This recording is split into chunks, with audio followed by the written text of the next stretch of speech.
ผู้ฟังกำลังให้เกียรติรับฟังสถานีวิทยุเจียงใหม่มหานคร FM 107.25 เมกะเฮิรตซ์อันดับต่อจากนี้ไปเจิญอู้จ๋ากำเมืองกับดีเจคำเพชรเจ้า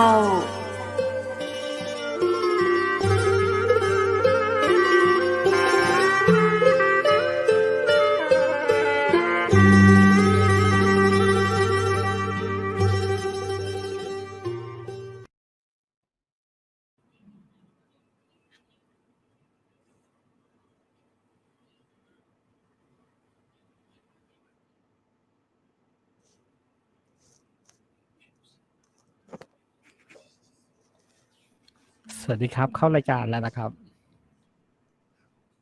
สวัสดีคุณผู้ชมที่ฮักและกึ่เติงหานะเจ้าการอู้จากกำเมืองตังจังหวัดไรมหานครเจ้า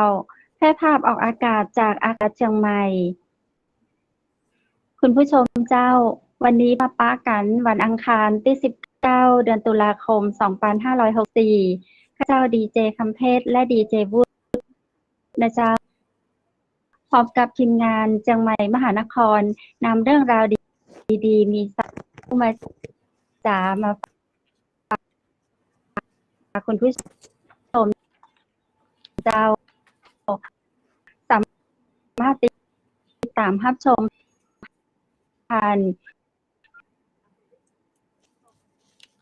เพจเชียงใหม่มหานคร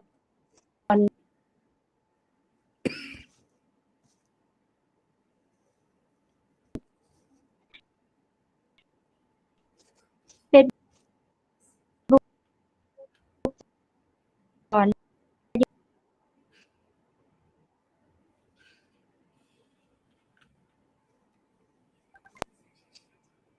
ทสงสัยต้องเสียงอย่างนี้สวัสดีครับนายอำเภอครับสวัสดีครับสวัสดีครับดีเจครับเดี๋ยวสักพักหนึ่งเดี๋ยวคุณคำเพชรคงเข้ามาครับเป็นอย่างนี้ประจำครับเจอท่านนายอำเภอแล้วฟ้องเลยแล้วกันอินเทอร์เน็ตนี่บางทีแบบว่าแต่อินเทอร์เน็ตมันก็เอกชนนะครับมันก็อยู่นอกเหนือการควบคุมนะครับครับมันต้องดูสภาพอากาศโดยเฉ ต้องดู พาะ สภาพอากาศ ครับ ตอนนี้เป็นยังไงบ้างครับตอนนี้ฝนมีหรือว่าอากาศเป็นไงบ้างตอนนี้ฝนไม่ตกละนี่ตุลานี่ใกล้ยิ่งใกล้ออกพรรษานี่เริ่มเข้าสู่ปลายฝนต้นหนาวหรือยังครับครับใช่เข้าสู่ปลายฝนต้นหนาวนะครับเช้าเริ่มมีเย็นไหมครับท่านครับเริ่มมีหมอกเริ่มมีหมอกครับบนเขาสูงเริ่มมีหมอกแล้วครับโดยเฉพาะแม่หอกแต่บนแม่หอกบนแม่หอกนะครับ ครับแต่แม่ฮ่องสอนเนี่ยยังไงก็ต่อไม่ใช่เป็นหน้าหนาวนะครับหมอกก็ยังมีอยู่นะครับเช้าผมเคยไปอย่างเงี้ยยิ่งฝนตกใหม่ๆเนี่ยโอ้โหหมอกสวยมากใช่หมอกหน้าฝนที่จริงมันเป็นเสน่ห์อย่างนึงนะแต่คนไม่เคยเจาะมาเที่ยวช่วงหน้าฝนจริงหน้าฝนนี่เป็นที่น่าท่องเที่ยวนะครับโดยเฉพาะจังหวัดแม่ฮ่องสอนนะครับมันจะมีหมอกฝนมีเมฆนะครับแล้วก็เจอสัมผัสกับธรรมชาติโดยเฉพาะป่านะครับเป็นสีเขียวนะครับงั้นแสดงว่าจริงๆแล้วแม่ฮ่องสอนเนี่ยคือเที่ยวได้ตลอดทั้งปี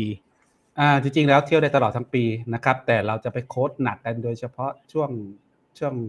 ต้นหนาวนะที่จริงแล้วเที่ยวได้ตลอดทั้งปีนะครับสำหรับแม่ฮ่องสอนมันคือไม่ว่าจะเป็นทางขึ้นจากทางปลายไปถึงแม่ฮ่องสอนลงมาแวะแม่เสลียงเงี้ยคือไม่ต้องห่วงทั้งทุกพื้นที่ครับก็คือสามารถเที่ยวได้ตั้งแต่เหนือจรดใต้แล้วจากใต้ขึ้นไปจรดเหนือนะครับเพราะมันเป็นวงกลมนะครับถ้าเรายึดเชียงใหม่เป็นศูนย์กลางก็เป็นวงกลมพอดีครับผมเนี่ยระหว่างที่รอดีเจคำเพชรเดี๋ยวเราก็คุยกับท่านนายอำเภอเมื่อกี้เราคุยกันนอกรอบมาแล้วโอ้โหก็น่าสนใจมากอันนี้เราเอาเรื่องนี้ก่อนครับนายอำเภอเรื่องก่อนที่กำลังฮอตฮิตก็คือเรื่องของโควิดแหละ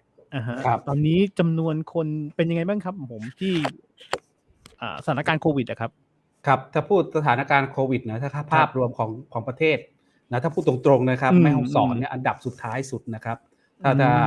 ถ้าดีเจวุฒิสังเกตนะครับถ้าท่านไปดูไล่ไทม์ไลน์ของจังหวัดนะแม่ฮ่องสอนจะเป็นจังหวัดสุดท้ายนะครับที่มีการแพร่ระบาด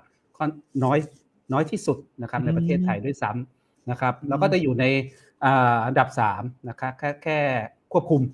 นะครับมันจะมี3ระดับนะครับในที่ประกาศของประเทศนะครับระดับชาติก็จะมีพื้นที่ควบคุมสูงสุดและเข้มงวดนะครับก็ตอนนี้เหลือ29จาก29เหลือ23จังหวัดนะครับแล้วก็พื้นที่ควบคุมเข้มงวดนะครับก็อีกระดับหนึ่งนะอันนี้ประมาณสัก30กว่าแล้วก็มีของพื้นที่ควบคุมเข้มนะครับระดับ3นี่ก็มีหนึ่งในนั้นคือแม่ฮ่องสอนนะครับถ้าเราแยกกันแล้วนะถ้าเทียบระดับแล้วปอนต่อปอนนี่เราลำดับท้ายสุดนะการแพร่ระบาดนะครับดีเจคัมเพชรมาแล้วครับเมื่อกี้ก่อนที่ดีเจคัมเพชรตอนที่เปิดหัวเนี่ยไม่ได้ยินเสียงเลยเสียงมันขาดหายก็เลยฟ้องท่านนายอำเภอไปแล้วว่าอินเทอร์เน็ตเป็นยังไงบ้างอย่างเงี้ยเดี๋ยวดีเจคัมเพชรแนะนำท่านนายอำเภออีกทีหนึ่งได้ไหมครับยินดีเจ้าครับเจ้าคุณผู้ชมเจ้าข้าเจ้าก็ต้องขอกราบขอสุมาอภัยแห่งก้ามนะเจ้าตะกี้ข้าเจ้าก็บอกว่าอยู่คนเดียวนะเจ้าอินเทอร์เน็ตตัดข้าเจ้าไปอยู่แห่งโลกหนึ่ง โลกออนไลน์ต้องพึ่งพาอินเทอร์เน็ตนะเจ้าจะได้ก็ขออภัยท่านผู้ชมแล้วก็ท่านในอำเภอนะเจ้าเป็นอย่างยิ่งเป็นอย่างสูงเลยเนาะคุณผู้ชมเจ้าอินเทอร์เน็ตขัดข้องถ้ามีโอกาสเนาะข้าเจ้าและทีมงานก็จะตั้งใจแล้วก็ปรับปรุงให้ดียิ่งขึ้นซึ่งในวันนี้นั้นถือว่าน่าจะเป็นโอกาสดีนะเจ้าใกล้ออกพรรษาแล้วนะเจ้าพี่น้องประชาชนคุณผู้ชมหลายคนเนาะประกาศตักมาว่าเห็นต่างจังหวัดมาหน้าขนาดเลยดีเจคัมเพชรอย่างบ่เจิญนายอำเภอแม่เสลียงมาอู้มาจ๋านะเจ้าข้าเจ้าก็เกรงใจเนาะเห็นตามเหมือนเป็น FC ของท่านในอำเภอเจ้าตามภารกิจดูท่านทำงานวันค่ำเกือบคืนหุ้งก็มีเนาะงานเมื่อค่ำเมื่อคืนก็มีฝนตกไฟดับท่านก็ออกไปช่วยเหลือพี่น้องประชาชนข้าเจ้าก็เกรงใจทีมงานเฮาก็เกรงใจท่านได้โอกาสดีนะเจ้าวันนี้ท่านให้เกียรติมาร่วมรายการกับการอู้จ๋าตั้งรายการเชียงใหม่มหานครท่านในอำเภอแม่เสลียงเจ้านายสังคมคัดเชียงแสนวันนี้ท่านจะมาอู้จ๋ากับเฮาหลากหลายเรื่องราวบอกว่าจะเป็นการปฏิบัติงานในยุคโควิดจะลำบากลำบนแค่ไหนเนาะในเรื่องของการวางแผนให้แม่เสลียงเป็นเมืองท่องเที่ยวเป็นเมืองที่น่าอยู่เจ้าเราจะมาอู้จ๋ากับท่านในอำเภอนายสังคมคัดเชียงแสนยินดีต้อนรับท่านสวัสดีเจ้าครับผมครับสวัสดีครับท่านสวัสดีครับดีเจคัมเพชรกับดีเจวุฒิครับครับยินดีนะเจ้าท่านมาเป็นในอำเภอแม่เสลียงนี้กี่ปีกี่เดือนกี่วันละเจ้ามาครั้งแรกคือวันที่7เมษายน2563ปีประมาณปี3-4 เดือนแล้วครับได้ปีกว่าแล้วเป็นได้พ่องเจ้าอำเภอแม่เสลียงของท่านครับที่จริงแล้วผมบรรจุปลัดอำเภอครั้งแรกที่อำเภอเมืองแม่ฮ่องสอนนะครับที่จริงในพื้นที่ของในพื้นที่ของจังหวัดแม่ฮ่องสอนนี่ผมอยู่มา4-5 อำเภอละ4 อำเภอละนะครับก็มาลงเสน่ห์อยู่ที่แม่ฮ่องสอนนี่นะครับเพราะว่าคนแม่ฮ่องสอนนะครับถ้าพูดตามหลักอัธยาศัยดีนะครับก็มีการเชื่อฟังนะครับก็พูดจริงๆแล้วถ้าทางการชี้แจงแล้วชาวบ้านเข้าใจนะครับชาวบ้านจะให้ความเคารพนับถือครับหน่วยงานราชการนะถ้าพูดตรงๆเลยนะครับเพราะเราไปสัมผัสมาแล้วนะครับว่าถ้าชาวบ้านนะถ้าเรามีความจริงใจให้กับทางชาวบ้านนะครับเราก็จะได้รับความจริงใจจากชาวบ้านนะครับเขาก็จะให้ความร่วมมือกับหน่วยงานราชการนะครับทุกหน่วยนะครับที่ผมสังเกตดูมานะครับผมย้ายมาจากอำเภอปายถ้าพูดตรงๆนะเป็นนายอำเภอปายมาในตอนอำเภอปายก็อยู่ประมาณสักปี6 เดือนแล้วก็ไม่คิดว่าเราจะได้ลงมาอยู่ใต้สุดของแม่ฮ่องสอนนะครับก็เลยมาเจอดีเจคัมเพชรนะครับที่แม่เสลียงนะครับเจ้ายินดีอนาคตของท่านต้องปลัดจังหวัดและผู้ว่าจังหวัดแม่ฮ่องสอนแน่ๆเลยครับขอบคุณมากที่เป็นกำลังใจให้แม่ฮ่องสอนหมดแล้วเจ้าเป็นไงบ้างครับทำงานที่ในเห็นเมื่อกี้ท่านนายอำเภอบอกว่าก็จะอยู่ในพื้นที่นี่แหละครับที่แม่ฮ่องสอนตลอดเลยใช่ไหมครับเป็นไงบ้างครับพื้นที่มีความสนุกสนานในการทำงานหรือมีปัญหาอะไรบ้างครับผมครับสำหรับอย่างที่ เกริ่นนำนะครับสำหรับ ครับ ปัญหานะครับที่จริงแล้วทุกหน่วยงานราชการปัญหามีไว้ให้แก้เป็นสิ่งท้าทาย ครับ นะครับที่จริงแล้วมันทุกที่มีปัญหาหมดมันจะมากหรือน้อย แล้ว ครั เรา บ ก็จะนะเจาะตรงจุดเขาไหมนะแล้วแก้ปัญหาให้เขาได้ไหมที่จริงแม่เสรียงถ้าพูดตรงๆก่อนที่ผมจะมาปัญหาค่อนข้างเยอะนะแต่พอมาได้รับการสัมผัสจากเอกชนบ้างชาวบ้านบ้างนะครับเขาให้ความร่วมมือนะถ้าเราจับเขาตรงถูกจุดนะครับครับเพราะว่าพื้นที่ของแม่เสรียงแล้วกับแม่ฮ่องสอนอำเภอเมืองปายไม่ได้แตกต่างกันเลยนะครับในการทำงาน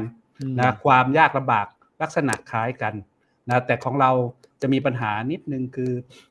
ฝั่งตรงข้ามของเรานะครับจะมีชนกลุ่มน้อยอยู่ไอ้ตรงเนี้ย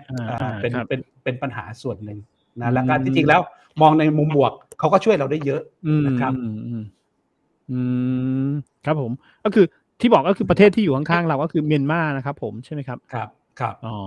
ครับจริงๆแล้วก็คุยกับดีเจวุฒิไว้แล้วที่จริงแล้วมันก็ไม่แตกต่างกันนะแต่พอข้ามฝั่งสารวินไปที่จริงของเราเป็นชาติพันธุ์เนาะชาติพันธุ์กะเหรี่ยงพวกนี้จะกลมกลืนกันนะที่จริงแล้วอยากจะคุยหลายๆอย่างนะนอกจากโควิดแล้วก็เรื่องสัญชาติทีนี้ที่คุยกันจบหัวให้กับดีเจวุฒิได้ฟังนะครับผมใช่ครับแต่ตอนนี้โควิดถ้าเราได้เราให้พี่น้องประชาชนเขาได้ฟังตัวเนาะที่จะพูดใช่ครับแต่ตอนนี้โควิดก็เบาๆแล้วนะครับในอำเภอเมื่อกี้ที่เราได้คุยกันใช่ไหมครับก็คือตอนท่านณวันนี้ณวันนี้รู้สึกจะไม่ศูนย์ไม่มีนะครับณวันนี้ครับจริงๆแล้วมันก็มีระบาดอำเภอเก่ง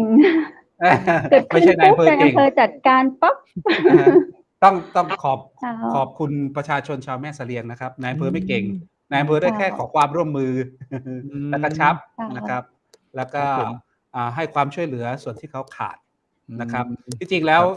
สถานการณ์ในอำเภอแม่เสลียงเรานะตั้งแต่เมษาเป็นต้นมานะไม่รวมทั้งจังหวัดนะครับของเรามีประมาณ345รายสำหรับผู้ติดเชื้อนะครับหายไปแล้วประมาณหายป่วยจากการเป็นโควิดนี้ประมาณ255รายแล้วนะครับตอนนี้ยังรักษาลงอยู่ที่โรงพยาบาลประมาณสัก10กว่ารายครับครับแล้วก็มีผู้เสียชีวิตนะเป็นที่น่าเสียใจนะครับสำหรับญาติพี่น้องนะครับของผู้ที่เสียชีวิตของเรามี3รายนะจากการสอบประวัติแล้วนะครับเป็นบางคนนะเป็นผู้สูงอายุแล้วไม่ได้รับวัคซีนอันนี้เป็นหน้าเป็นหน้าเป็นอะไรที่น่าเสียใจนะครับจริงๆแล้ววัคซีนนะครับมันสามารถช่วยให้เขาบรรเทาเบาบางในการในการเจ็บป่วยนะครับเชื้อที่มันรุนแรงก็คือลงปอดนะครับที่อยากได้คุยกับทางสาธารณสุขกับโรงพยาบาลนะครับแต่ตรงนี้ถ้าเราได้รับวัคซีนนะครับมันก็จะอาการก็จะทุเลาลงนะครับไอ้ป่วยหนักมันก็จะไม่หนักนะครับไอ้ตรงนี้นะก็อยากฝากให้พ่อแม่พี่น้องนะครับชาวแม่เสลียงหรือชาวเชียงใหม่นะครับที่ได้รับฟังตรงนี้อันนี้สำคัญนะหัวใจสำคัญเราจะป้องกันได้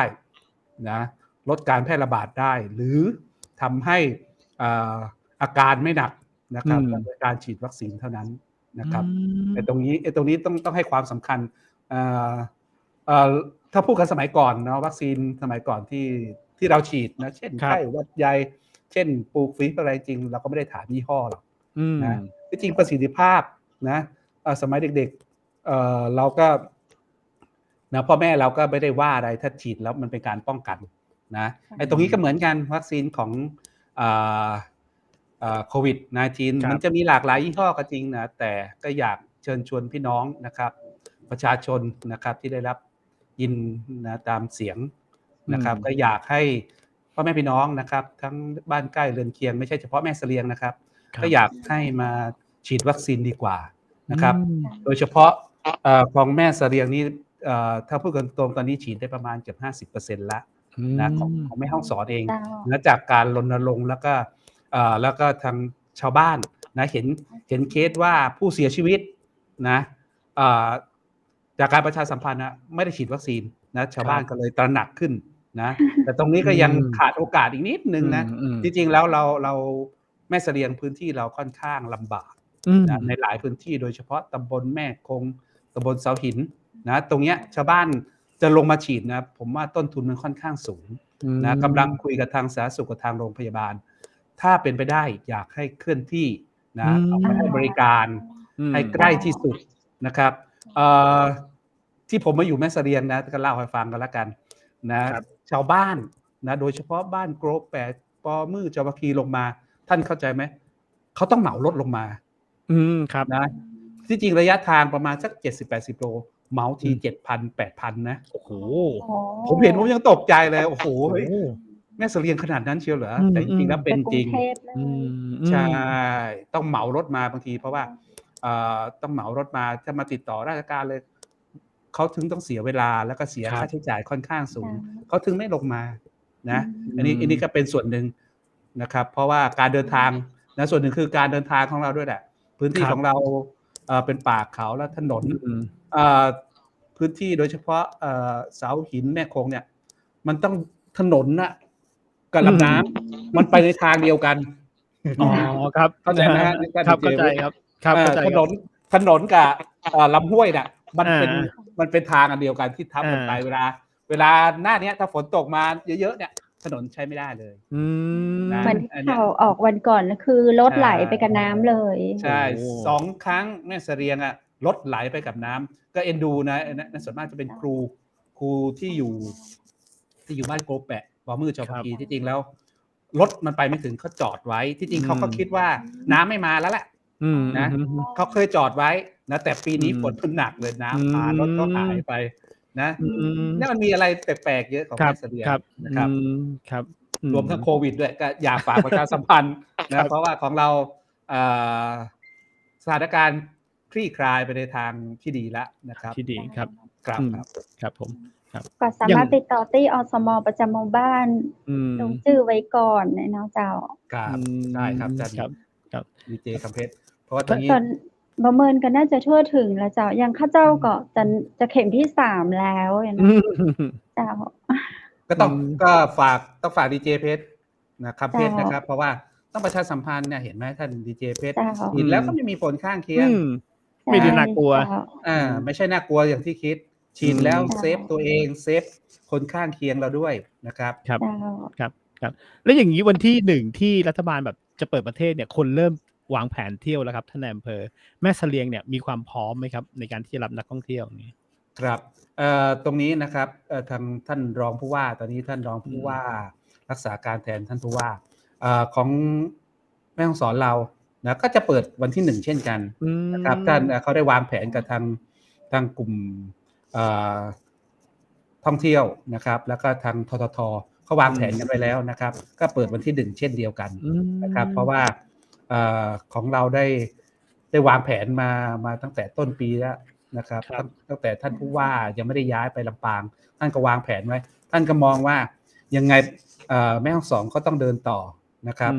เดินต่อยังไงก็ต้องเซฟนะคนแม่ฮ่องสอนด้วยแล้วก็เซฟนักท่องเที่ยวด้วยนะครับจริงๆแล้วทางท่านรองทางจังหวัดแม่ฮ่องสอนก็ได้มีประกาศนะครับในการที่จะเปิดเป็นที่ท่องเที่ยวนะครับมาตรการของโควิดนะก็มีต้องฉีดวัคซีน2 เข็มที่ระวัง2 เข็มไฟ2 เข็มแล้วก็จอร์นสัน1 เข็มนะครับจะเข้ามานะแล้วต้องลงแอปนะเพราะของเราจะมีจุดตรวจนะอยู่4 จุดนะจะมีอยู่ที่ห้วยกุ้งนะอำเภอศพเมยแล้วก็เส้น108นะครับที่มาจากฮอดนะตรงนี้ก็จะมีของด่านห้วยกุ้งคอยเช็คแล้วก็มาจากท่าสองยางนะของศพเมยก็จะมีด่านของแม่ฮ่องสอนที่คอยต้องเช็คนะแล้วก็มีที่อำเภอขุนยวมมาจากแม่แจ่มนะเข้ามาจากแม่แจ่มก็มาที่ขุนยวมก็จะมีด่านที่ปากทางแม่อุคอแล้วอีกที่หนึ่งที่ปลายนะครับก็จะมีปากทางเข้าของที่บ้านตรงเลยดอยกิบลม ฮะลงมาแล้วนะจะเป็นรู้สึกผมจำไม่ได้ว่าบ้านอะไรนะครับ อืม ไอ้ตรงนั้นก็จะมี4ด่านพอ4ด่านเนี้ยนักท่องเที่ยวนะคุณจะต้องฉีดวัคซีนมานะ2 เข็มนะอย่างน้อยนะถ้าจะเข้ามาท่องเที่ยวแล้วก็มาลงแอปสวัสดีแม่ฮ่องสอนนะณจุดด่านตรวจเลยนะแล้วถ้าไม่ได้ฉีดวัคซีนนะคุณต้องนะ ATK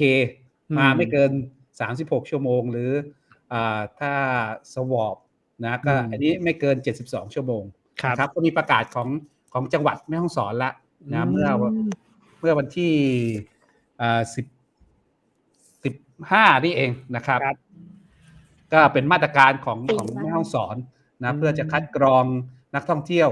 นะถ้าคุณไม่ได้ฉีดก็ไม่ให้เข้านะครับนะครับก็มีการประชาสัมพันธ์แล้วฮะตรงจุดนี้นะเกี่ยวกับเรื่องการท่องเที่ยว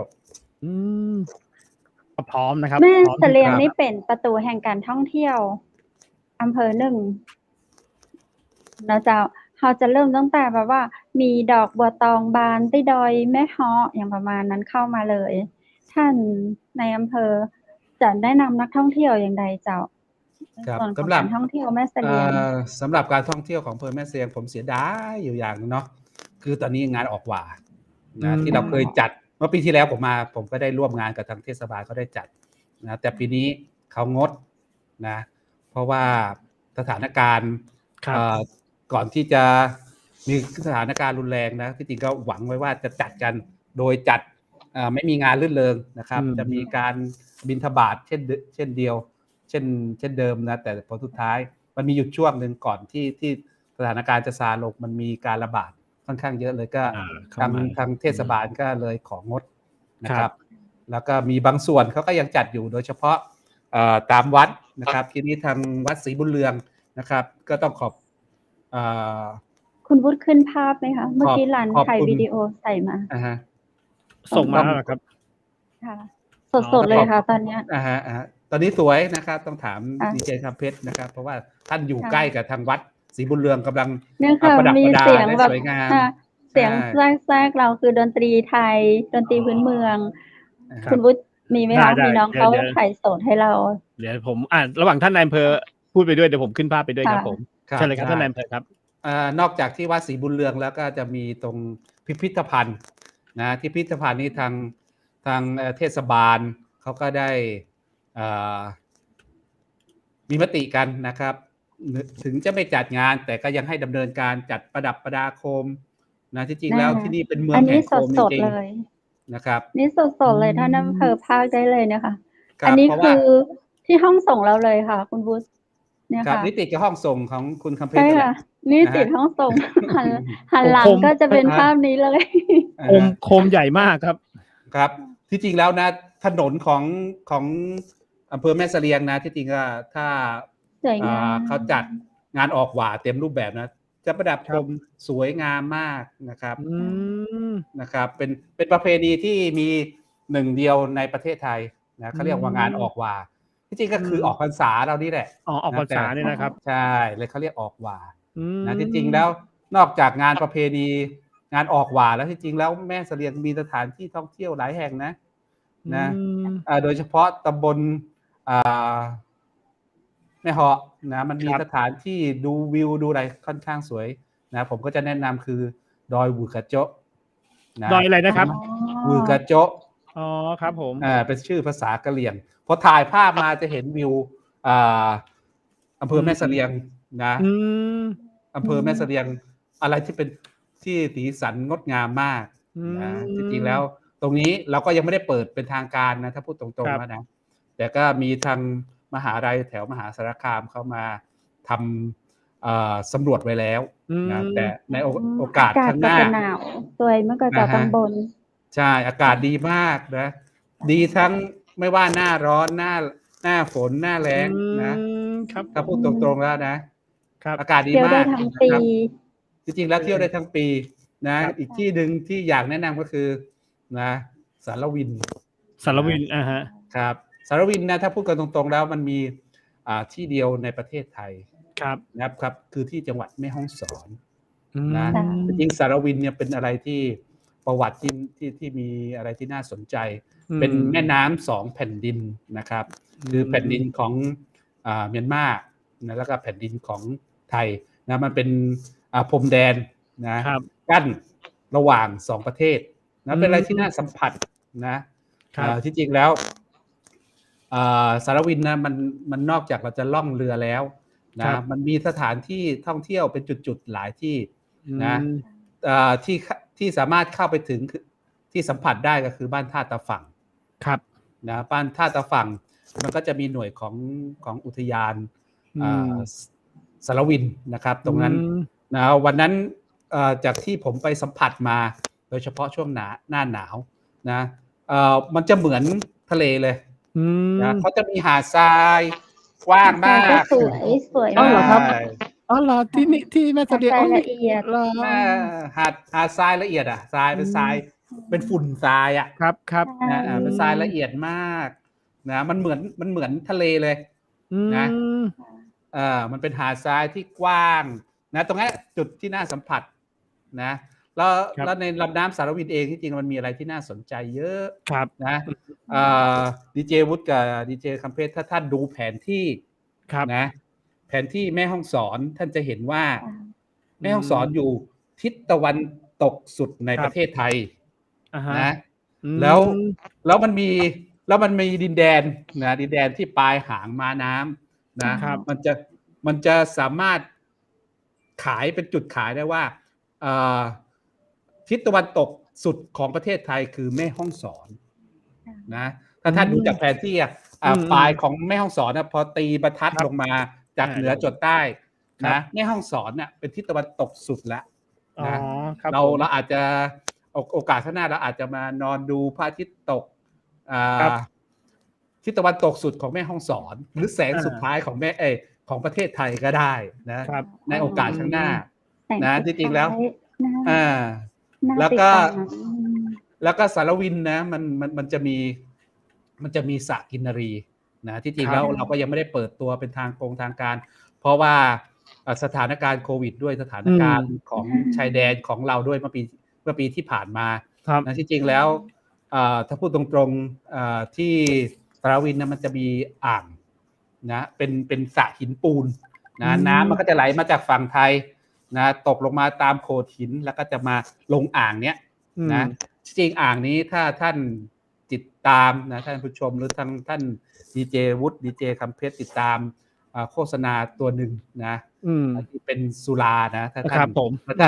ท่านติดตามนะตรงนั้นนะที่มีกินนารีลงไปเล่นน้ำมันจะมีสระนะตรงนั้นนะอยู่ในลำน้ำของสารวินนะเขาถ่ายที่นั่นเลยป่ะครับผมใช่ถ่ายที่นั่นถ่ายที่นั่นเลยนะครับใช่เป็นอะไรมากเป็นอะไรที่ถ้าพูดตรงๆนะจริงๆมันก็มีกระภาพตัดต่อด้วยแต่ว่าใช่ครับตรงนั้นสระของไอ้ลำน้ำสารวินนั่นแหละนะถ้าพูดตรงๆสระกินนารีถ้าสมมติเนี่ยหน้าน้ำหลากมาสระนี้ก็จะหายไปเพราะลำน้ำมันขึ้นมาแต่พอถึงหน้าปลายฝนต้นหนาวน้ำมันจะลดสระนี้จะโผล่ขึ้นมานะแล้วเป็นสระอะไรที่สวยงามมากนะเขตรักษาพันธุ์สัตว์ป่าสารวินนะยังไม่ได้เปิดตัวนะตรงนี้ก็สามารถท่องเที่ยวได้นะครับก็ท่านผู้ว่าคนเก่าท่านได้วางแผนไว้ว่านะให้ทางหัวหน้าเขตรักษาพันธุ์สัตว์ป่านะไปทำป้ายตรงนี้นะทิศตะวันตกสุดของประเทศไทยนะตรงนี้เป็นสระกินนารีนะท่านวางแผนไว้ขนาดนั้นเลยก็คือเพื่อโปรโมทนะครับเพื่อเป็นการโปรโมทนะครับใช่ไอ้ตรงนี้มันมีที่หลายจุดนะสามารถเข้าไปสัมผัสถึงลำน้ำสารวินนะจากแม่สามแรดของศพเมยก็ได้นะครับพอเลยจากแม่สามแรดนะขึ้นมาเหนือนิดนึงก็เป็นท่าตะฝั่งที่ผมเล่าให้ฟังว่ามีหาดทรายที่สวยงามนะไอ้ตรงนั้นก็สามารถท่องเรือได้นะแล้วเหนือขึ้นไปสุดอีกนะเป็นตำบลแม่คงนะเสาหินต่อแม่คงตรงนั้นเป็นศพแงะนะก็สามารถลงสารวินตรงนั้นได้แล้วมันสามารถลงสารวินได้ 3-4 ที่นะของจังหวัดแม่ฮ่องสอนนะใช่รวมของแม่เสลียงกับของศพเมยด้วยนะที่จริงแล้วเป็นมนต์เสน่ห์ที่น่าสัมผัสนะครั้งหนึ่งในชีวิต นะครับลำน้ำสารวินน่าเที่ยวมาก อื นะครับ ม จ ค ริ รั ง บ ๆเที่ยวได้ตลอดทั้งปีนะยกเว้นห ครั น้า บ ฝนมันจะหลากนิดนึง อื นะ ม ครับ เขาจะมาเที่ยวกันโดยเฉพาะช่วงหน้าร้ เนี่ อย น อันนี้ อ๋อ ที่จริง ห เส น้า ริม ร้อน ได้ นะครั อบ ยู่ อืม นะครับ โอ้ เมื่อกี้อย่างที่ท่านพูดมาจริง ๆ แล้ว เอาแค่แม่เสลียงอย่างเดียวเนี่ย ก็เอาตรง ๆ 3 วันเนี่ย ก็ยังเก็บไม่หมดเลยมั้ง ใช่ นะครับ ถ้าลำน้ำสารวินน่ะผมตีให้3 วันน่ะเต็ม อะ ที่เลย ฮะ อื นะครับ เพราะ ม ล่องเรือ การล่องเรือมันต้องชมบรรยากาศ ใช่ไหม อา ใช่ ไป ครับ ล่อง แล้ ห ว 1 ล่อง วันแน่ ๆ อืม มันมีล่องตามน้ำก็จะไวนิดหนึ่งนะ ค แต่ รับ ถ้าล่องขึ้นไปจากแม่สามแลบขึ้นไป มันก็ต้องใช้เวลาอีกนิดหนึ่ง อื นะ ม เราจะ ครั เลื บ อก ผม ล่องขึ้นล่องลงนะ โอ้โฮ เรา เลื สา อก มารถท เหรอครับ ำทริปได้ โอ้ อือฮึ โอ้โฮ ดีจังเลย ต้องจัดหาโอกาสที่แบบ ไป ใช่ เดี๋ยว แม่ คุณ เส วุ ลี ฒิ ยง มสัก าเดี๋ยว 3 พา วัน ไป ใใช่ อย่างที่ท่านบอกว่าจะมี ป่าไม้เขาคอยดูแลเราด้วยค่ะ เขาจะมีเรือของป่าไม้คุณวุฒิ เขาก็จะ เขาจะรู้ไงคะว่านี่คือเรือของประเทศไทย ข อื องนักท่อง ม เที่ยว อะไรเงี้ยค่ะ เขาก็จะปักธง ครั แล้ บ วก็จะมีเรือตรวจการ คอยตรวจกาอ๋อ ร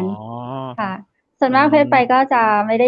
ได้ไปอยู่บนเรือ นักท่องเที่ยวจะได้ไปนั่งกับเรือตรวจการ ตรวจการ อ๋อ ทหารพ ครั รา บ น อ๋อ ครับ นะครั ครับ บ ครับ ค่ะ ครับ ท่านนายอำเภอครับ ถามนิดหนึ่ง แล้วอย่างนอกจาก โอเค เรื่องของการท่องเที่ยวเนี่ยน่าสนใจแล้ คว รับ แล้วเดี๋ยวคงต้องเตรียมตัวไปเยือนแล้วล่ะ และอย่างที่ผมบอกแหละ พอหมดโควิดเนี่ย แม่เสลียงก็คงจะเป็นอีกสถานที่หนึ่งที่แบบนักท่องเที่ยวคงจะ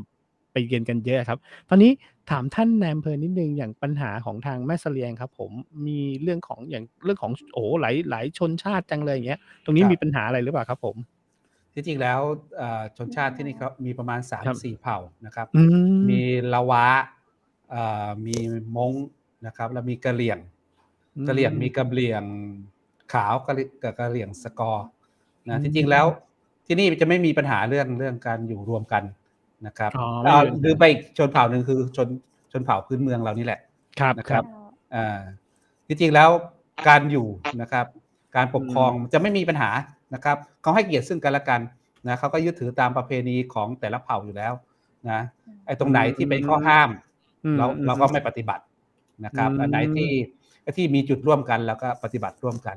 นะครับ อื ก็ต้อง ม นับถือน้ำใจคนแม่เสลียงนะครั อื บ ม เพราะว่านะปัญหา อืม ความขัดแย้งค่อนข้างน้อย ผมบอกต อื รง ม ๆ นะ ปัญหาความขัด แท แย้ บ ง บ่ ค่อน เห็น ข้าง มี น้อย เลยเนาะ ข้าเจ้าอ ค ย รู่ ับ แม่เส ไม่ ลียง มี ก็ เนาะ บ่เห็นแบบกลมเกลียว ตอนเนี้ยคือกลมกลืน ไม่ใช่แค่กลมเกลียวอะเจ้า ค ก รั ล บ มกลืน อื เสื้อ ม ผ้า ดูการแต่งกายเนาะ อา ใส่ของแต่ละเผ่ากันได้หมดเลยอะ อืม แล้วก็ ครับ มีกิจกรรม มีงานก็ไปร่วมกันเนาะท่านนายอำเภอ ครับ เอามือกัน เอาแรงกัน อื เจ้า ใช ม ่ อือฮึ ครับ ส่วน แต่เรื่องของการที่เขาจะได้แบบบัตร อะไรอย่างเงี้ย ก็ไม่มีปัญหาอะไรใช่ไหมครับ? หรือว่าแบบเราก็ยังเป็นปัญหาอะไรที่ท่านนายอำเภอยังช่วยเหลืออยู่หรือเปล่าครับ? ครับ สำหรับถ้าพูดตรง ๆ นะครับ อื เพราะว่าม ของเราเป็นเมืองชายขอบ อืม นะ ถ้าพูดตรง ๆ แม่ฮ่องสอนไล่ตั้งแต่ปลายจดศพเมย อืม 7 อำเภอนะ ติดชายแดนทั้งหมดเลย ติดชายแดนพ อืม ม่า ไล่ลงมานะ ปัญหา 7 อำเภอ นะ ก็พูดตรงๆ ปัญหาเรื่องสัญชาติ อื นะ ม เซนซิทิฟ นะ อืจะมีปัญหาค่อนม ข้างเยอะนะครับสำหรับหมู่บ้านที่อยู่ติดชายแดน ครับ นะ ผมฟันธงได้นะครับ ทุกอำเภอในพื้นที่แม่ฮ่องสอนนะครับ ยังมีคนตกหล่นอยู่ อือย่างม คนที่ต้องมีเกี่ยวกับเรื่อง เกิดแล้วไม่ได้แจ้ง มี อื อยู่ ม แจ้ง ใช่ เกิดนะครับ แล้วก็ ประเทศไทยนะเป็นถ้าพูดตรงๆ เป็นประเทศ เอื้ออารี อืนะครับ ม ที่จริงแล้ว ถ้าพูดตรงๆ นะ ตั้งแต่ตะเข็บชายแดน ตั้งแต่ปลายลงมานะ มีคนอพยพมาอยู่แล้ว ครับ นะ ถ้าพูดตรงๆ นะ อพยพบางทีบางรุ่นน่ะอพยพมานานอยู่แล้ว เข้ามาอยู่กับ ประชาชนชาวไทยนะ พวกนี้ก็จะได้รับการจัดทำสำรวจนะ ที่จริงเรามีการพูดตรงๆ เลยนะ ของประเทศไทยที่มีการสำรวจผู้ที่ทำบัตร อืม ค่อนข้างเยอะมาก อืม นะ ถ้าพูดตรงๆ สมัยก่อนน่ะมันจะมีบัตรประมาณ 10 กว่าบัตร ครับ แม่ฮ่องสอน 10 กว่าบัตรเนี่ย แม่ฮ่องสอนมีไปแล้วตั้ง 7-8 บัตรแล้ว อ๋อ ครับ อืม นะ อืม บัตรสารพัดเลย จีนฮ่ออพยพ จีนฮ่อคณะชาติ จีนฮ่ออิสระ อื นะ บัตรสี ม ชมพูนะ บัตรสีฟ้า โอ้ บัตร โฮ เขียว เทอง ยอะเกิ แด น ง โอ้ ค่อนข้างเยอะ แต่เดี๋ยว ครั นี้ บ เขารวมแล้วนะ เหลือแค่บัตรที่ไม่มีสัญชาติไทยบัตรเดียว อ๋อ ถ้าท่าน ครั เห็ บ นถ้าท่านเห็นก็จะเป็นบัตรคล้ายๆเป็นบัตร สีขาว ชมพูม่วง ชมพู ชมพูออกสีชมพู อื ชมพูม่วงอะนะครับ นั่นคือบัตรสำหรับคนที่ไม่มีสถานะทางทะเบียน อืม นะมันจะ ขึ้นว่าบัตรทำ มัน งา จะ นอีกกระเจ้า มันไม่ใช่ฮะทางท่านดีเจครับคือมันจะเป็นลักษณะบัตรว่าบุคคลไม่มีสัญชาติ ครับ แต่นะในคำว่าบุคคลไม่มีสัญชาติมันจะมีเลขกำกับเลข13สำหรับกำกับนะสำหรับบุคคลไม่มีสถานะจะมีเลขกำกับประมาณ3เลขนะเช่นนะเลข6นะเลข6นำหน้านะ อืม 6แล้วก็ตามด้วยเลขรหัสอำเภอแล้วก็เลข7นะก็ตามด้วยรหัสอำเภอแล้วก็เลข0ตามด้วยรหัสอำเภอพวกนี้คือ ครับ ผู้ไม่มีสถานะทางทะเบียน อืม ท่าน จริง เจ้า ๆมัน ข้าเจ้าเห็นคือส่วนใหญ่ที่ข้าเจ้าเห็นเนาะจะเป็นเลขศูนย์นำหน้าเจ้า ครับคือไอ้เลข อันนี้คือ เลข0นำหน้าคือเลขเพื่อรอการพิสูจน์สถานะ อืม อ๋อ คือพวกนี้คือเขาสำรวจไว้ให้เลขหัวศูนย์ไว้ก่อน นะ อืม ไอ้เพื่อเลขหัวศูนย์เนี่ยโอกาสที่มีสัญชาติไทยมีไหมมีนะเพราะบางทีแล้วพวกที่ตกจากการสำรวจทำเลข6เลข7นะหรือนะพ่อแม่เขาไม่มีบัตรอะไรเลยอย่างที่ผมเล่าให้ท่านดีเจ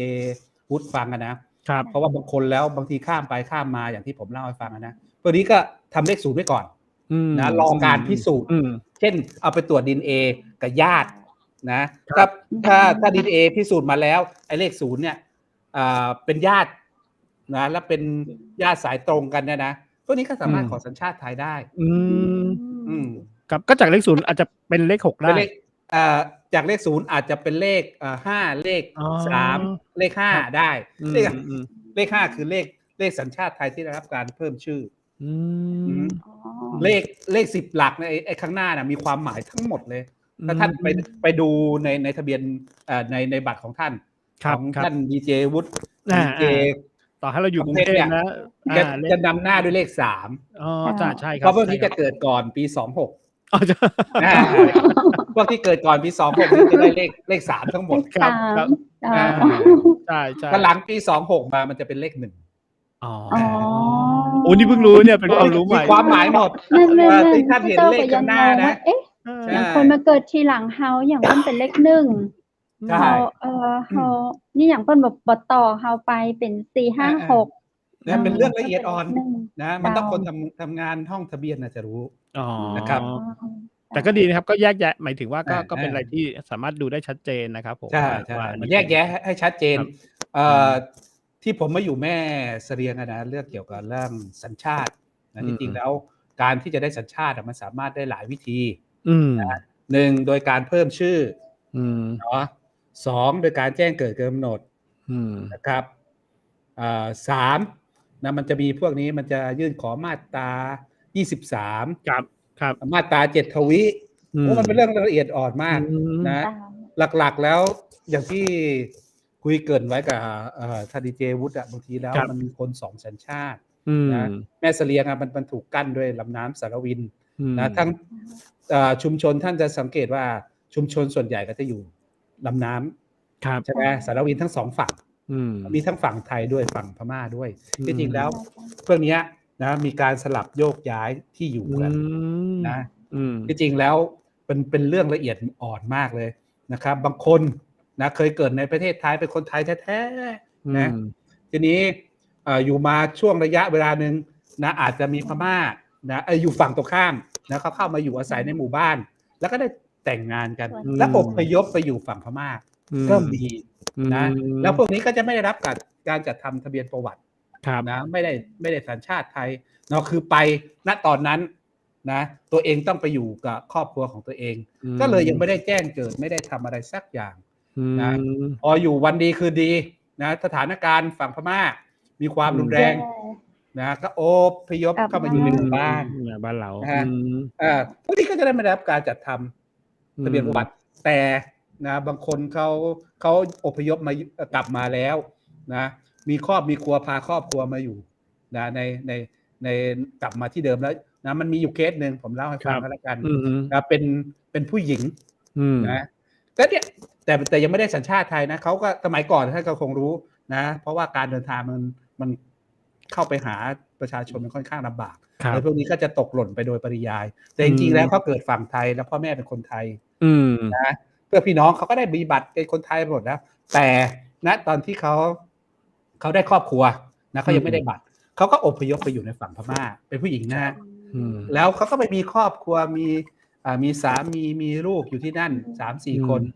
นะเกิดสถานการณ์นะความรุนแรงจากฝั่ง ครับ ตรงข้ามเขาก็อพยพกลับไปอยู่ในหมู่บ้านเดิม อืม นะสอบถามแล้วผู้ใหญ่บ้านนะก็ยืนยันว่าคนนี้นะเคยอยู่ ครับ นะแต่อพยพไปได้ผัวแล้วอพยพตามสามีไปอยู่ ฝั่งพม่า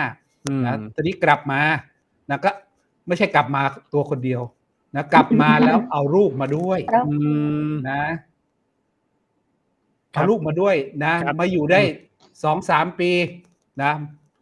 แม่น่ะเสียชีวิต อืม นะมีเคสหนึ่งพอแม่เสียชีวิตปุ๊บไอ้ลูกอะไม่ได้รับการสำรวจไม่ทำอะไร แต่รู้ว่าแม่เป็นคนไทย ครับ นะแล้วมีญาตินะอยู่ที่ในหมู่บ้านนะเป็นน้า อืม นะเป็นน้องของแม่ ครับ ทีนี้นะเขานะที่จริงแล้วเขามีสิทธิ์เป็นคนไทย อื นะ ม เพราะว่ามารดาเขาเป็นคนไทย ครับ นะแต่ อืม แม่เขาไม่ได้มีบัตร แต่แม่เขา ครับ ตายก่อนที่จะ อืม ดำเนินการนะแต่ทีนี้ลูก อืม เขาก็อยากได้สัญชาติไทยเขาก็ไปถามนะว่าเขามีญาติน้าเนี่ย อืม นะน้าเนี่ยเป็นคนไทยเนี่ยแล้วเขาต้องการที่จะถือสัญชาติไทยตามมารดาเขา ครั ก็ บ ต้องไปพิสูจน์ อืม นะคือความน่าเชื่อถือที่ดีที่สุดก็คือไปพิสูจน์ DNA อืม นะครับไป แน่น ไป อน ยื่น กว่า มายื่นคำร้องที่อำเภอก็จะทำหนังสือนะทำประวัติเลยนี่เป็นน้านะอันนี้เป็นหลานนะ อืม แล้วก็ทำเอกสารนะส่ง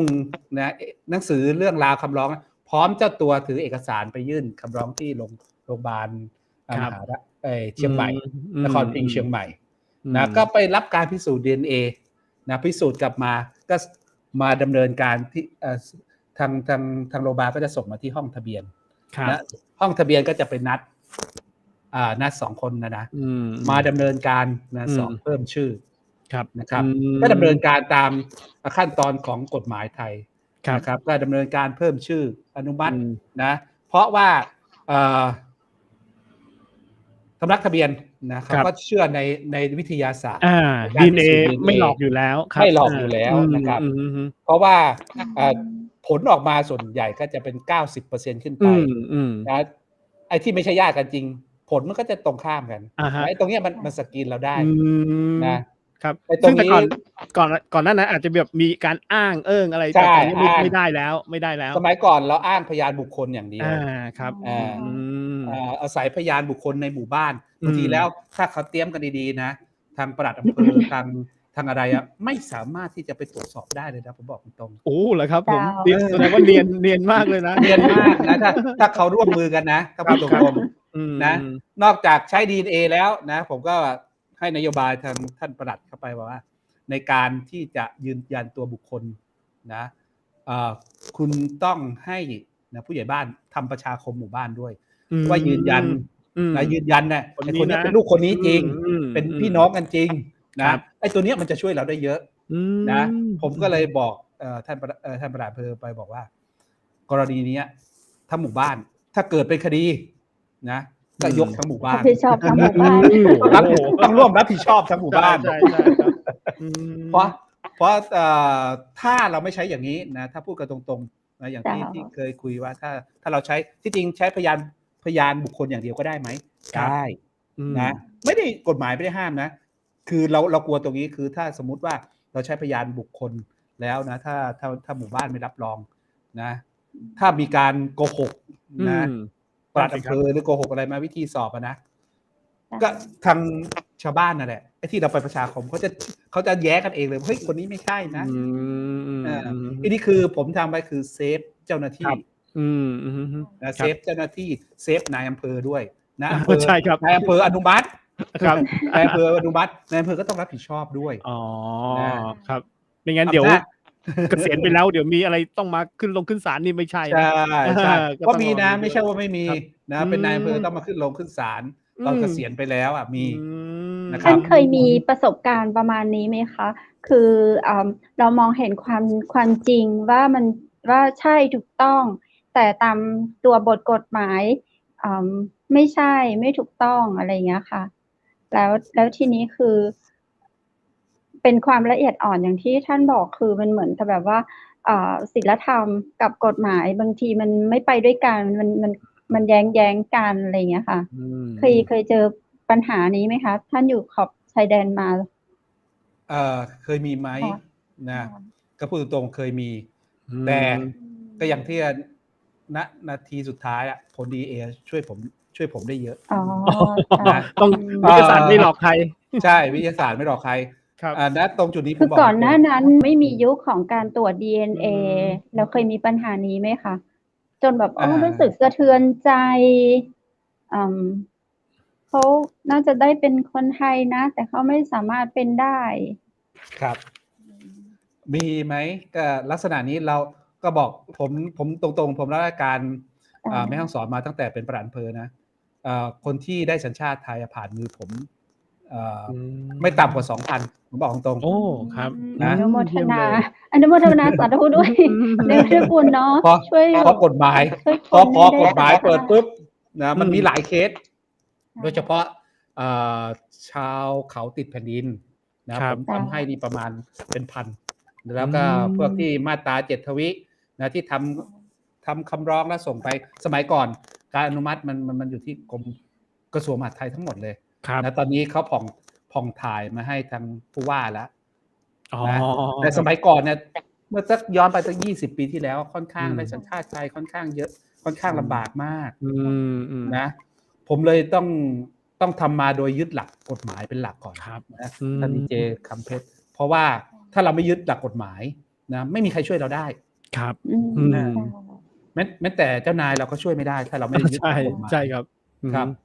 ผมเคยเจอปัญหาไหมเจอตั้งสมัยตอนอยู่ที่เป็นหัวหน้าฝ่ายทะเบียนและบัตรห้องทะเบียนที่อำเภอเมืองแม่ฮ่องสอนผมโดนร้องมาตั้งหลายครั้ง แต่เพราะผมอิงกฎหมายแล้วทำบันทึกเก็บไว้นะเลยผ่านพ้นตรงจุดนี้มาได้ อ๋อคือเราก็ไม่ได้ละเลยประชาชน ไม่ได้ละเลย ตรงนั้น นะฮะบางทีสงสารไหมถ้าหลักฐานในข้อเท็จจริงนะผมเจอที่เคสอำเภอเมืองสงสารไหมนะสงสารนะ ค่ะ แม่เขาเป็นสัญชาติพม่าเนาะทำบัตร ค่ะ ได้เลข7พ่อเขาเป็นคนไทยนะพ่อเขาเป็นคนไทยที่จริงแล้วพ่อหรือแม่นะกฎหมายตัวใหม่อ่ะใครคนใดคนหนึ่งเป็นคนไทยอ่ะได้สัญชาติไทย ได้ทันที อ๋อ ได้แน่นอน ได้สัญชาติไทยทันที อืม ผมนะตอนนั้นก็บอกน้องพอดีเขาเป็นปลัดอำเภอเป็นลูกน้องผมนะผมก็บอก ค่ะ เธอก็ทำให้เลยนะเพราะว่า อืม ผมในความประมาทว่าดูกฎหมายแล้วมันให้นะเพราะว่าพ่อเขาลงว่าพ่อเป็นไทยใช่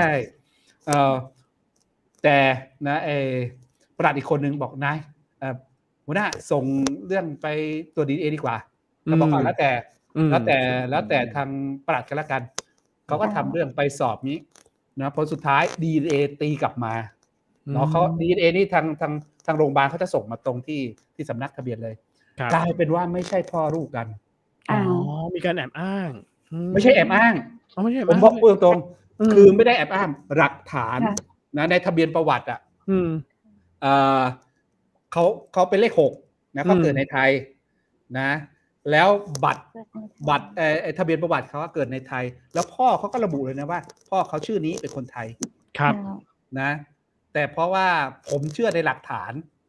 นะ ค่ะ เชื่อในหลักฐานว่าคนนี้ต้องได้สัญชาติไทยบอกประหลัดท่านไปสอบเพิ่มชื่อให้เลยนะแต่ประหลัด อืม อีกคนนึงท่านก็บอกว่า ขอ DNA เขาก็เรียกหัวหน้าผมส่งตัว DNA นะผมก็นะตอนนั้นผมก็บอกแล้วแต่พอส่งไปแล้วผลกลับมามันไม่ใช่นะได้ผมก็รอดพ้นคือต้องขอบคุณประหลัดรุ่นน้องท่านนั้นตอนนี้กำลัง ฉุก จะ คิด ได้ นิ เป็ ด น นึ นาง ยอำเภอแล้วเหมือนกันใช่ ฉุกคิดนิดนึงนะครับผมโอ้โหอย่างที่บอกคือด้วยตอนนี้ด้วยเทคโนโลยีสมัยก่อนโอเคเรื่องของการตรวจ DNA เนี่ยอาจจะแบบเป็นเรื่องไกลเรื่องยากอะไรอยู่อย่างนี้ใช่ไหมครับแต่สายนี้โอเคเรื่องของการตรวจอย่างนี้ครับท่านอย่างนี้ถ้าเกิดเรามองจริงๆแล้วคนที่แบบอะไรอย่างเงี้ยว่าคือผมเข้าใจนะบางทีเนี่ยอย่างปัญหาแม่ฮ่องสอนเท่าที่ผมเคยได้ยินเหมือนกันก็คือว่า เดี๋ยวมีคนเป็นนายหน้าไปทำให้ไหมอะไรอย่างเงี้ยผมว่าจริงๆใช่แล้วใช่มาคุยกับทางก่อนจะมีข่าอำวเภอจะแน่นอนกว่าจะดีกว่าใช่ครับไหมครับใช่ไหมใช่ครับถ้าใช่เกิดว่าให้ติดต่อสำนักทะเบียนอือำเภอดีกว่ามอืนะทุกด้วยแห่งตัวเองดีกว่าไม่ด้วยต้องไปด้วยตัวเอเชื่อในหน้างนะครับครับไม่ใช่ต้องเสียสตังค์ด้วยนะเพราะบางทีแบบอืโอ้โฮมค่านายหน้าเนี่ยอยากได้ตรงนี้นี่แบบเยอะมากใช่โอ้แสดงว่าจริงๆแล้วเราคนไทยนี่นะครับอย่างเราเนี่ยนะเราคนครับไทยเราควรภูมิใจที่บัตรประชาชนของเราเนี่ยเรามีเนี่ยสิทธิทุกอย่างเพียบพร้อมใช่หมดเลยนะเป็นสิ่งที่เขาอะอยากได้อย่างงี้กเหมือนกับเราบ้างใช่ไหมครับผมใช่เพราะว่าใช่ครับมันทำอะไรได้อืเพราะฉะนั้นเราควรภูมิใจที่เป็นคนไทยจริงถูกต้องๆเนาะต้องภูมิใจ ต้องภูมิใจที่ได้แล้วสิทธิ์ตรข่าวก่องนี้อันยินดีกับคนที่ได้บัตรปอืระชาชนมคนไทยเนาะอืแม้ว่ามเกิดมาเมื่อ5 ปี10 ปีเปิ้นมาได้ แต่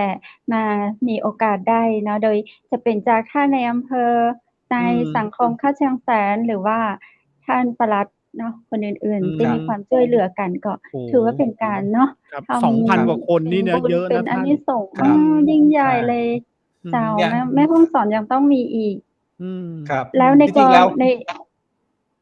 จจ่าริงๆแล้วจ่าเชิญแม่เจ้าเสลียงเราอะจริงๆแล้วผมก็พยายามดูนะหลายๆที่เพราะตอนที่มาใหม่ๆนะพอผมนี่โชคดีอยู่อย่างนะผมเอาภรรยาผมมาด้วย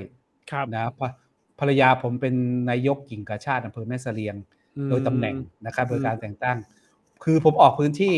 นะครับเนี่ยไปเยี่ยมอย่างกรณีนะพบเอ่อ คนชรานะที่ขาดการใส่ใจดูแลออกพื้นที่ไปมันจะไปพบนะโดยเฉพาะในเนี่ยที่ผมภูมิใจคือที่วัดลุงเสบยที่อยู่ที่วัดกิติวงศ์ตรงเนี้ยนะอ๋อผมเจ้าผมได้ไปพบตอนแรกคือไม่ได้เจตนาไปหรอกคือทางผู้ใหญ่บ้านบอกว่ามีลุงอยู่คนหนึ่งนะตัวแกพิการนะแต่ไม่มีบัตรไม่มีอะไรเลยนะอยากให้ทางกิ่งกาชาดอำเภอแม่เสลียงไปให้ความช่วยเหลือนะผมก็เลยกับทีมงานกิ่งกาชาดเข้าไปดูแล้วเข้าไปสัมภาษณ์ผมก็สอบถามเบื้องต้นนะว่าลุงเป็นคนมาจากไหนอยู่ยังไงนะมีญาติพี่น้องไหมแล้วทำไมไม่ได้บัตรนะผมก็สอบถามก็ไปนั่งคุยกับแกได้สักพักหนึ่งนะก็จากการสอบประวัติเบื้องต้นนะก็กลายเป็นว่าแกเป็นคนศพเมยนะอยู่ห้วยอ๋อวอกนะแล้วพี่น้องเขาอะมีนะแล้วเป็นคนไทยด้วยได้มีมีบัตรแต่ครอบครัวของลุงเสบยเนี่ยนะไม่มีบัตรเพราะแม่แกตายไปนานแล้วนะเป็นกะเหรี่ยงนะตายนานแล้วแล้วก็มาอยู่ตามครูบาผาผ่านะท่านจะไปเป็นเนนบวชไปแล้วมีการศึกษาแต่ยังไม่ได้สัญชาติไทยนะอายุ93ปีแล้วนะที่เข้าไปเจอนะก็เลยเรียกทางผู้ใหญ่บ้านนะว่าผู้ใหญ่บ้านยืนยันใช่ไหมนะว่าคนนี้เป็นคนไทยนะผู้ใหญ่บ้านบอกโอ้เป็นคนไทยมานานแล้วนะท่านเจ้าอาวาสท่านยืนยันได้อะไรได้ดังนั้นเดี๋ยวผมก็ตัดสินใจบอกงั้นเรียกปลัดอำเภอท่านไปดูทีว่าลองไปสอบถือเกี่ยวโยงตรงไหนจะให้ใครเป็นยื่นคำร้องไหมนะทีนี้การยื่นคำร้องเนี่ยมันต้องเอาญาตินะพอดีว่าแกมีญาติ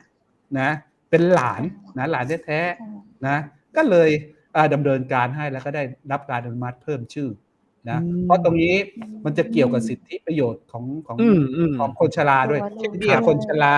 แล้วของแกก็จะได้เบี้ยคนชรา900นะแล้วบวกเบี้ยคนพิการอีกนะก็จริงๆแล้ว1,500เนี่ยอยู่ได้ไหมอยู่ได้ครับนะสบายเลยนี่คือเคสหนึ่งลุงเสบยค่าของชีพก็แบบ ใช่ ของชีพก็แบบ ยังอยู่ได้ไม่เสลียงใช่ อยู่ได้ ใช่ 5 บาท 10 บาท อุ้ยอย่างนี้เคส อยู่ติดต ใช่ ลาด อย่างเคสอย่างลุงเนี่ยก็ถ้าตรวจหมายถึงว่าเราเข้าไปเช็คก็น่าจะมีเยอะไหมไม่เคสต้องเข้าใจว่าเราต้องเลือกดูเคสคือเคสกรณีนี้ลุงเราใช้พยานล้วนๆอ๋อครับเพราะว่าลุงแกไม่มีตังค์หรอกที่จะไปพิสูจน์ DNA ครับนะแต่นายอำเภอเชื่อในหลักฐานคือพยานบุคคลแล้วก็ประชาคมด้วยอายุท่านก็เยอะเนาะด้วยเนาะใช่อันนั้นอายุเยอะแล้วนะก็ยังมีญาติที่อายุประมาณสัก80-70ที่เขารู้จักกันอยู่ผมก็เอามายื่นนะไอ้ตรงนี้ช่วยเยอะก็อย่างคุยกับดีเจวุฒิบางเคส ไม่จำเป็นที่จะต้องตรวจ DNA ถ้านายอำเภอหรือเราเชื่อมั่น รับรอง ว่าคนนี้ไม่ใช่โกหกแล้วใช้พยานประชาคมหมู่บ้านรับรองยันอีกอันนึงนะไอ้ที่มีปัญหาอย่างที่เล่าให้ดีเจวุฒิกับดีเจคำเพชรพูดคือไอ้ที่มีปัญหาคือบางอย่างที่ผมพูดมันเป็นเมืองชายขอบบางคนเป็น2แผ่นดินอย่างลักษณะเนี้ยที่ต้องเอา DNA เข้ามาเกี่ยวข้องเพราะบางทีเขาอพยพไปอพยพมาเงี้ยนะเราก็ต้องเอาหลักฐานทางวิทยาศาสตร์สร้างความน่าเชื่อถือครับนะมันมีอีกเคสหนึ่งที่บ้านดงสงัดนะผมก็ไปเจอเนี่ยออกไปกับกิ่งกระชาติเรานี่แหละนะเข้าไปเอาของไปให้ไปเยี่ยมคนพิการไปเยี่ยมผู้ป่วยโควิดอ่ะจริงๆกิ่งกระชาติช่วยผมได้เยอะนะเขาออกพื้นที่นะครับใช่เขาต้องออกพื้นที่เนี่ยไปเจอเคสอีกเคสหนึ่งคือพิการนะแกไปไหนไม่ได้ตาบอดนะก็ถามแล้วมาอยู่กับญาติรู้สึกจะแก่กว่าก็บอกยืนยันไหมว่าอันนี้คนไทยพ่อแม่เป็นญาติพี่น้องกันคิดว่าใช่นายอำเภอใช่ผมเชื่อนะคนกะเหรี่ยงเขาจะไม่โกหกครับจริงใจเขาจริงใจก็เลยเชื่อบอกงั้นยื่นคำร้องเดี๋ยวผมจะสอบเดี๋ยวผมจะอนุมัติสัญชาติไทยให้นะก็ลักษณะเช่นเดียวกับลุงเสบยเหมือนกันป้าแกก็ได้อายุประมาณสัก70กว่านะแกก็ได้รับอนุมัติสัญชาติไทยก็ได้ทั้งเบี้ยผู้สูงอายุแล้วก็เบี้ยคนชราด้วยเบี้ยคนพิการด้วยนะโหนี่แบบได้บุญเลยนะครับเนี่ยแบบท่านทำภาระเนาะภารกิจของในอำเภอแม่เสลียงคือแบบไม่เหมือนในอำเภอเมืองคือจังหวัด อย่างจังหวัดเชียงใหม่ลำปางลำพูนอะไรที่ไม่ได้อยู่ขอบชายแดนเนาะตอนนั้นเขาข้างในเขาส่วนมากจะไม่มีเคสครับครับผมภารกิจของท่านเยอะมากเลยซึ่งวันนี้ตอนแรกคือเราคุยกับท่านคือเราตั้งใจอยากจะฟังในเรื่องของการปฏิบัติงานของท่านเนาะคิดว่าคงไม่เท่าไหร่แต่พอฟังแล้วคือได้หัวข้อ2หัวข้อเนาะแต่ด้วยภารกิจคือภารกิจของการทำงานตามขอบชายแดนจะค่อนข้างยากลำบากใช่ก็เลยทำให้แบบเราได้ฟังไปทีละน้อยก็แล้วกันนะคะคุณผู้ชมมาเป็นอย่างท่านนายอำเภออยู่ใกล้กับข้าเจ้า เดี๋ยวนอกจากจะเชิญท่านในโอกาสต่อไปแล้วก็คงจะขอเรียนเชิญไปทางผู้ช่วยท่านเนาะที่ทำให้ภารกิจของท่านทำไปได้ราบรื่นยิ่งขึ้นก็คือนายกกิ่งกาชาติอย่างที่ท่านบอกเนาะภรรยาของท่านคุณนายก็จะขอเชิญมาเล่าสู่กันฟังพ่องเนาะทางแม่เสลียงเจ้าเรื่องราวที่น่าสนใจที่คุณผู้ชมเปิ้นให้ฟังให้เห็นหน้าในอำเภอมี FC ในอำเภอนักเจ้าวันนี้มีโทรมาก่อนจะเข้ารายการตั้งแต่เมื่อวานละวันนี้ในอำเภอแม่เสลียงอู้จี้ก่อตึงแม่หญิงป้าใจนะเจ้าประชาชนโทรมาก็มีเดินมาถามก็มีเจ้าเมื่อแรงนี้มีคุณยายท่านหนึ่งโทรมาบอกว่าในอำเภอจะมาตันก็ได้ข่าวว่าเปิ้นอยู่เชียงใหม่ปุ้นนะลูกเปิ้นบ่สบายโอ้โหขนาดนี้เลยกะเจ้าไอ้เนาะข้าเจ้าก็ถามคุณยายเปิ้นว่าโอ้โหขนาดนี้เลยกะเจ้าไอ้เนาะอ้าวก็เปิ้นเป็นในอำเภอเฮาเป็นประชาชนเปิ้นอยู่ไหนเฮาก็ต้องฮู้ก็ต้องเป็นห่วงตัวเปิ้นเนี่ยเจ้าข้าเจ้าก็ข้าเจ้าก็บอกว่าแต่กับเปิ้นรับปากว่าออกรายการวันนี้เจ้าประชาชนติดตามท่านเยอะมากน่าเสียดายว่าวันนี้เวลาเฮาเนาะหมดละขอฝากท่านไว้เนาะในโอกาสต่อไปเขาจะมาจากันแหมมีเรื่องราวที่น่าสนใจน่ากะเจ้าอำเภอแม่เสลียงถือว่าเป็นอำเภอใหญ่ของจังหวัดแม่ฮ่องสอนเลยก็ว่าได้มีหลายเรื่องที่พี่น้องประชาชนฝากมาถามและยังไม่ได้ถามหลายหัวข้อ ไว้ปากันในโอกาสต่อไปนะเจ้าสำหรับวันนี้ขอเชิญท่านในอำเภอกล่าวถึงพี่น้องประชาชนนักท่องเที่ยวเชิญเจ้าครับก็ฝากพ่อแม่พี่น้องชาวอำเภอแม่เสลียงแล้วก็จังหวัดใกล้เคียงด้วยนะครับเซฟตัวเองนะครับออกทำภารกิจนอกบ้านให้น้อยที่สุดนะครับแล้วก็เว้นระยะห่างนะล้างมือบ่อยๆนะครับก็ถ้าไปไหนก็นึกถึงคนในครอบครัวเป็นระดับแรกนะไม่จำเป็นไม่ต้องออกไปนะครับก็ ที่เป็นเกราะป้องกันได้ก็คือวัคซีนเท่านั้นนะครับที่จะช่วยให้โควิดนะครับในพื้นที่ของแม่เสลียงแล้วก็อำเภอใกล้เคียงมีนะครับผู้ติดน้อยที่สุดนะครับก็อยากให้เป็นอย่างนี้นะครับตลอดไปนะครับสำหรับชาวแม่ฮ่องสอนว่ามีผู้ติดโควิดน้อยที่สุดในประเทศไทยนะครับก็ขอบคุณทั้งดีเจวุฒิกับดีเจคัมเพชรเป็นอย่างสูงครับครับขอบคุณครับขอบคุณมากครับนายอำเภอครับขอบคุณเจ้าท่านนายอำเภอเจ้าสวัสดีครับคุณผู้ชมเจ้าวันนี้ท่านในอำเภอในสังคมคัดเชียงแสนนะเจ้ามาให้เกียรติร่วมอู้จากันเนาะก็ต้องกราบขอบพระคุณท่านเป็นอย่างสูงแห่งก้ามนะเจ้าวันนี้อันเน็ตข้าเจ้าก็บ่ค่อยดีกราบขอสมาภัยคุณผู้ชมเนาะโอกาสหน้าเจ้าเราจะเชิญท่านมาอู้จาแล้วก็มาตอบคำถามแถมหลายๆคำถามที่คุณผู้ชมฝากไว้นะเจ้าหลายท่านเนาะจะมาใครฟังใครหันหน้าท่านในอำเภอในรายการเชียงใหม่มหานครเจ้าทางทีมงานก็ได้ติดต่อปาท่านมาให้ได้เจอแล้วนะเจ้าท่านสามารถย้อนไปดูสัมภาษณ์ในครั้งนี้ได้นะเจ้าเป็นการอู้จากกำเมืองก็แปลว่าสนทนาปราศัยกันเจ้าภาษาพื้นเมืองเหนือเฮานะเจ้าแปลเป็นไทยฮือเนาะเจ้าคุณผู้ชมสามารถเข้าไปชมทางเพจเชียงใหม่มหานครFacebook เชียงใหม่มหานครแล้วก็ YouTube เชียงใหม่มหานครได้นะเจ้าท่านผู้ชมเจ้าให้ฮือตังทีมงานท่านใดภายที่ไหนมาอู้มาจ๋าไม่ว่าจะเป็นใครเจ้าขอให้อยู่ในประเทศไทยเฮาเนาะก็จ๋ามานะเจ้า4 เดือนก่อนมีบอกว่าฮือเฮาเจิญตังลุงตู่เนาะท่านนายกรัฐมนตรีประยุทธ์จันทร์โอชาอันนี้นั้นเฮาก็เรียนไปตังอันท่านเสเลขาท่านโฆษกท่านหลายๆท่านฮือแล้วนะเจ้าก็ก็ตอบเฮามาแล้วว่าท่านขอเวลากำถ้าท่านมีเวลาท่านจะมาแน่นอนเจ้าท่านบอกว่าคือดีเจอันอู้แต่งไปก่อน คือเติงหาลุงตู่ก็ดูดีเจคัมเพชรกับอันดีเจวูดไปก่อนเจ้าท่านก็ฝากเป็นห่วงเป็นใยพี่น้องประชาชนมานะเจ้าทั่วประเทศไทยนะเจ้านอกจากนี้พี่น้องประชาชนท่านใดอยากมาอู้อยากมาจาบ่ว่าจะเป็นอาชีพไหนนะเจ้าเฮาบ่ได้ปิดกั้นเนาะทีมงานเชียงใหม่มหานครนั้นเป็นภาคประชาชนที่ยินดีจะให้ทุกคนได้เข้ามามีส่วนร่วมมาอู้มาจาโดยกันที่นี่เจ้าทุกเรื่องราวเราสามารถมาอู้กันได้เนาะยกเว้นเรื่องของการมาโจมตีมาต่อว่ากันเรื่องของชาติศาสนาพระมหากษัตริย์หรือว่าเกี่ยวกับการเมืองทางทีมงานเพื่อขอไว้นะเจ้าเราจะมาอู้เรื่องนี้กันเนาะเจ้าคุณผู้ชมจะออกภาษาละเนออย่างที่อันในภาพตะกี้เนาะมีภาพสดๆเลยจากอันตังเข้าว่าสีบุญเรืองนะเจ้าเบื้องหลังฉากข้าเจ้านะเจ้าก็จะเป็นอันสีสันแห่งคมของอำเภอแม่เสลียงเจอนักท่องเที่ยวนะเจ้ามาแอลกระสวมแมสล้างเจลแอลกอฮอล์แล้วก็แอลคนเดียวกับม่วนนะเจ้าถ้าจะมาไปกู้กับเตลห่างกันน้อยเนาะอย่างอันท่านอำเภอบอกไว้คือดีก็อันดูแลตะเก่านะเจ้า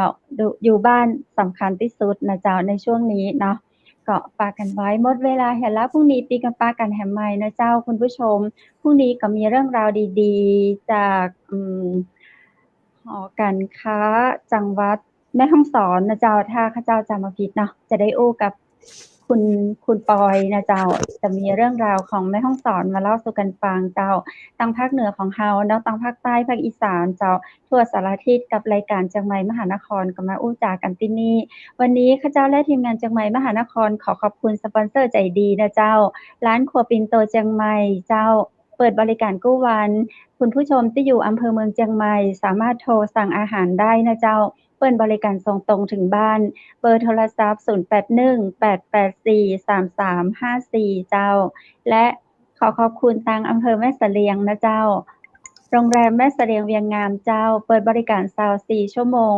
โทรสอบถามรายละเอียดเพิ่มเติมสำรองจองห้องพักได้ที่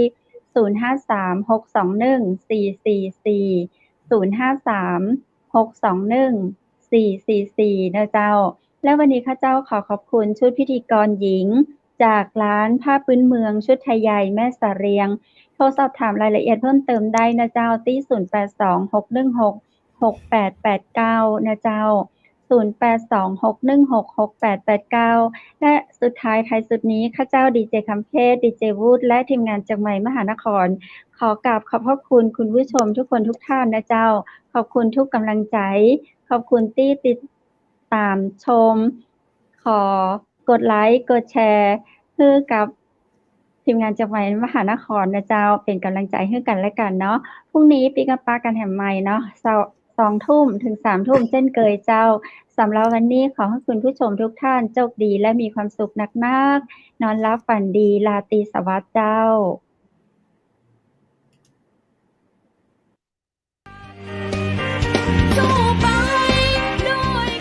สถานีวิทยุเจียงใหม่มหานคร 107.25 เมกะเฮิรตซ์ ขอแสดงความห่วงใยและเป็นกำลังใจให้ทุกท่านในช่วงการระบาดของโรคโควิด -19 ในครั้งนี้ เพื่อลดความเสี่ยงควรสวมหน้ากากอนามัยทุกครั้ง